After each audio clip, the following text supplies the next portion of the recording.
नमस्कार। प्रस्तुत है आज का चिंतन। दाम्पत्य जीवन का आधार दो आत्माओं का परस्पर आकर्षण और सहचर्य है। यह बात जानते कहते तो सब हैं, पर अंतःकरण तक यह तथ्य बैठता कम ही लोगों में है। सुख और शांति की कामना तो प्रत्येक को होती है, परंतु इस कामना को साकार रूप कैसे दिया जाए, इसका विचार तथा स्मरण करने और तदनुसार आचरण करने के स्थान पर जब ध्यान इस ओर अटकने लगता है कि जीवन साथी से हमें अभिसिप्त सुख शांति प्राप्त नहीं हो रही है, इसका संपूर्ण दोष इसी पर है, मुझ पर किंचित मात्र नहीं। तब रोष, क्षोभ, जलन, खीज का एक ऐसा क्रम शुरू हो जाता है जो समाप्त होता ही नहीं दिखता। यह स्वाभाविक भी है, क्योंकि अशांति के बीज तो आपस की नासमझी में, एक दूसरे के प्रति सद्भाव भरी आत्मीयता की कमी में छिपे होते हैं और उन्हें ढूंढा थोपा दूसरे पर जाता है। इसलिए यह सदैव स्मरण रखा जाना चाहिए कि दाम्पत्य जीवन कोई पका पकाया वृक्ष नहीं है जिसे हिलाते ही मधुर स्वादिष्ट फल झरने लगेंगे, अपितु यह ऐसा उद्यान है जिसका निर्माण, रख रखाव, साज संवार स्वयं ही करते रहना होता है, तभी जीवन सुरभित हो पाता है। इस कल्प वृक्ष को पहले स्वयं ही खाद पानी देकर, बाड़ लगाकर, संरक्षण करते हुए बढ़ने देना होता है, तभी उससे आनंद उल्लास की मनचाही उपलब्धि हो पाती है। जब तक दाम्पत्य जीवन को एक साधना मानकर न चला जाएगा, उससे कोई भी सिद्धि संभव होने की नहीं। जिस प्रकार किसी भी अन्य साधना में या निर्माण में छोटी छोटी बातें भी ध्यान में रखनी होती हैं, वैसे ही दाम्पत्य जीवन में भी भवन का मानचित्र कितना ही उत्कृष्ट बना लिया जाए और उसके निर्माण के लिए धन भी चाहे पर्याप्त जुटा लिया जाए, किंतु यदि सुयोग्य इंजीनियर या शिल्पवेत्ता की अथवा किसी अन्य अनुभवी की देखरेख में उसे नहीं बनवाया गया, यहाँ तक कि रेत या गारे के ही अनुपात में गड़बड़ी हो गई, तो दीवारें कुछ ही दिनों में दरकती दिखेंगी। सीमेंट का प्लास्टर ठीक भी रहा, पर उसके बाद अपेक्षित सावधानी नहीं बरती गई और बच्चों को उसमें तत्काल उछल कूद मचाने दिया गया, यानी कि उस पर तेज धूप पड़ने दी गई और उसे अपेक्षित आर्द्रता नहीं पहुंचने दी गई, तो उसका उखड़ना निश्चित है। अच्छे बीज और समुचित खाद पानी के बावजूद यदि पौधे की बाड़ लगाकर रखवाली नहीं की गई, तो गाय, बैल या भैंस बकरी जैसे किसी अपने ही पालतू पशु का मुंह उस पर 8-10 दिन में एक बार ही पड़ते रहना पर्याप्त है, वह कभी वृक्ष न बन सकेगा।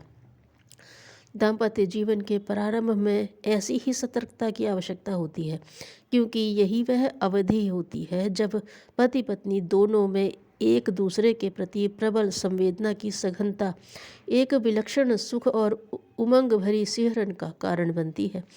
वही अतिशय कोमलता भरी भाव प्रतिक्रिया का भी। यह प्रतिक्रिया छोटी छोटी बातों से ही प्रतिकूल रुख भी ले सकती हैं, और इतने भर की ही तो देर है। कालक्रम से यही प्रतिकूलता का प्रारंभ आपसी खाई, कटुता, विषाक्तता और विलगाव में जाकर समाप्त होता है। इसलिए नव दंपतियों को विशेषकर उन छोटी बातों के प्रति सतर्कता बरतनी चाहिए जो प्रचलनवश सामान्य मानी जाती हैं, पर प्रभाव की दृष्टि से असामान्य होती हैं। इनमें से मुख्य है वधू द्वारा बात बात पर मायके की मुखर प्रशंसा और प्रकारांतर से ससुराल पर कटाक्ष, वर द्वारा वधू के मायके की छोटी छोटी बातों पर मीन में एक निकालकर विनोद के बहाने उपहास, पड़ोसियों की चुगली पर कान धरना और भड़क उठना, तथा वधू के प्रत्येक काम की नुक्ताचीनी में पति की भी सहमति या मौन रह जाना आदि। इन छोटी छोटी बातों पर सदैव ध्यान रखा जाना चाहिए। विवाह के बाद वधू को मुँह दिखाई की रस्म चलती है। अक्सर महिलाओं में वधू के मुंह देखने का चाव जितना रहता है, उससे अधिक जिज्ञासा वधू के साथ आए सामान को देखने की होती है। कुछ महिलाएं जानबूझकर और कुछ स्वभाववश दुल्हन के सामने ही उस सामान पर टिप्पणी कर देती हैं जिन्हें सर्वत्र छिद्र और प्रवंचना ही देखने का रोग लग चुका है। ऐसी महिलाएं दुल्हन के सोने के कर्णफूलों या हार को भी इमिटेशन या पीतल कहने में भी हिचकती नहीं। सो भी कानाफूसी करते हुए इस लहजे में कि बहू सुन भी ले और वे सुनाना नहीं चाह रही, यह आभास भी दे जाए।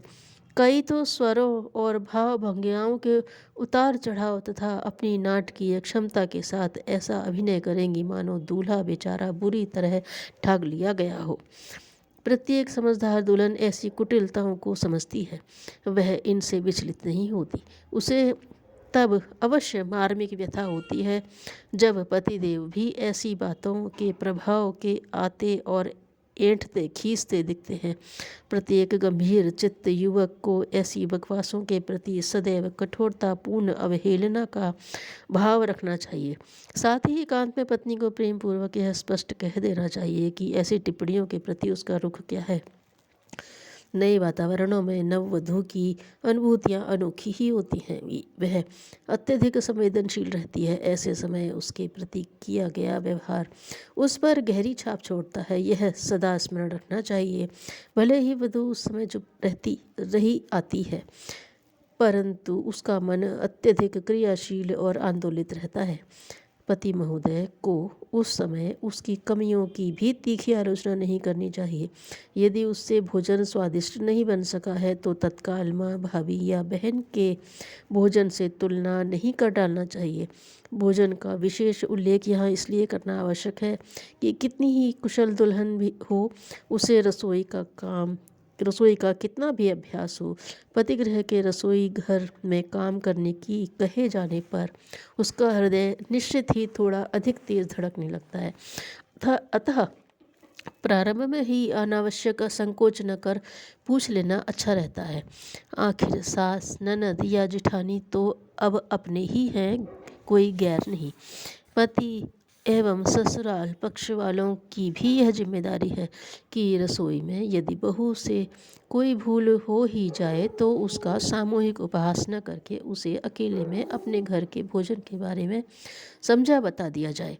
नववधू को जो सतर्कता आवश्यक है वह यह है कि पतिगृह की पड़ोसिनें कई महिलाएं भी ऐसी हो सकती हैं जो अकेले में उसके पति का कुछ ऐसा चित्रण करें मानो नववधू को बहुत ही सजग रहकर पति महोदय को दूसरी महिलाओं के संपर्क से बचाना है, अन्यथा उनका कुछ ठिकाना नहीं। ऐसी बातों के प्रति पूर्वतः उपेक्षा भाव आवश्यक है, अन्यथा यही छोटी छोटी बातें मन में जड़ें जमा कर अविश्वास, संदेह, असुरक्षा की भावनाएं बढ़ाती तथा आगे चलकर हिस्टीरिया जैसे रोगों तक का आधार बनती या फिर किसी पूजा पाठ मंत्र तंत्र के सहारे पति को वश में रखने की प्रेरणा देकर अंधविश्वासों के अग्निकुंड में धकेलती हैं। अतः पति पत्नी दोनों को ऐसी छोटी छोटी बातों के प्रति भी लापरवाही नहीं रखनी चाहिए और न ही उनकी उपेक्षा करनी चाहिए। दाम्पत्य जीवन का सहचरत सतत जागरूकता से ही सफल होता है।